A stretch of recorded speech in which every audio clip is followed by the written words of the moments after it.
বৃষ্টি ভেজা শুভ দুপুর বন্ধুরা, আবার এসে তোমাদের সামনে লাঞ্চ মেনু নিয়ে। একদম দেখো মুষলধারে বৃষ্টি হচ্ছে। আর সত্যি কথা বলতে কালকে কর্তামশাই রাত্রিবেলা প্রচণ্ড বিরিয়ানি খেতে ইচ্ছে করেছে, অর্ডারও দিয়েছিল বেচারা, কিন্তু যে ডেলিভারি বয় সে একদম বিরিয়ানিটাকে ফেলে ছিঁড়ে নিয়ে এসছে, ওই জন্য আমরা আর তাকে ক্যান্সেল করে দিয়েছি। তা আমি বলেছি ঠিক আছে, কালকে আমি তোমাকে বিরিয়ানি বানিয়ে খাওয়াবো।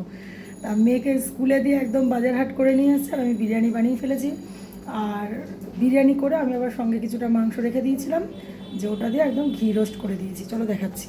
এই যে দমে বসানো ছিল, সবে মাত্র বন্ধ করলাম গ্যাসটা, এই যে খুলছি, ও সেই গন্ধ বেরোচ্ছে। এটা হচ্ছে মাটন বিরিয়ানি, আলু দিয়ে মাটন বিরিয়ানি বানিয়েছি আজকে। আর এখানে বানিয়েছি মাটন, ওই যে বললাম না ঘি রোস্ট। আমার মেয়ে আগের দিনকে প্রচণ্ড ভালো খেয়েছিল, একদম লাল লাল ঝাল ঝাল করে ঘি রোস্ট মাটন, সঙ্গে একটু পেঁয়াজ দিয়ে লেবু দিয়ে মাখা, আজ শশা নেই বলে। আর সঙ্গে কোল্ড ড্রিঙ্কস আছে, হাফ কোল্ড ড্রিঙ্কস নিয়ে আসা হয়েছিল রাত্রে, সেই হাফ কোল্ড ড্রিঙ্কসটা আছে। তা আজকে একদম সিম্পল রান্না, বিরিয়ানি আর মটন, মানে মটন কষা সঙ্গে এই বিরিয়ানি। প্রচণ্ড সুন্দর গন্ধ বেরোচ্ছে গো, যে বলার কি বলবো, আর দারুণ সেন্ট বেরিয়েছে। আমি কিন্তু বিরিয়ানিতে যখন ঢাকনাটা দিই, আমি কিন্তু আটাটা দিই না।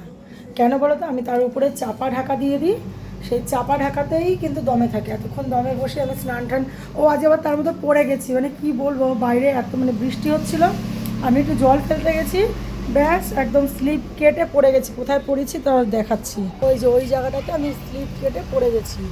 আর কি বলবো, ওই জন্য পরে গিয়ে একদম স্নান টান করে রেডি হয়ে এসেছি, যে বিরিয়ানিটা দমে বসানো আছে, বসুক, আমি চলো স্নানটা করেই আসি। তা চলো আমরা এখন খাওয়া দাওয়া করি, বিরিয়ানিটা কাটি, আবার একটু ওই বাড়িতেও পাঠাবো ভাইয়ের জন্য।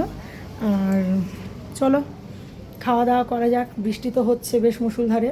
আর কার কার বাড়িতে কী কী রান্না হয়েছে একটু কমেন্টসে জানিও। চলো টাটা, ভালো লাগলে একটু লাইক কমেন্ট শেয়ার করো, পাশে থেকো বন্ধুরা, টাটা।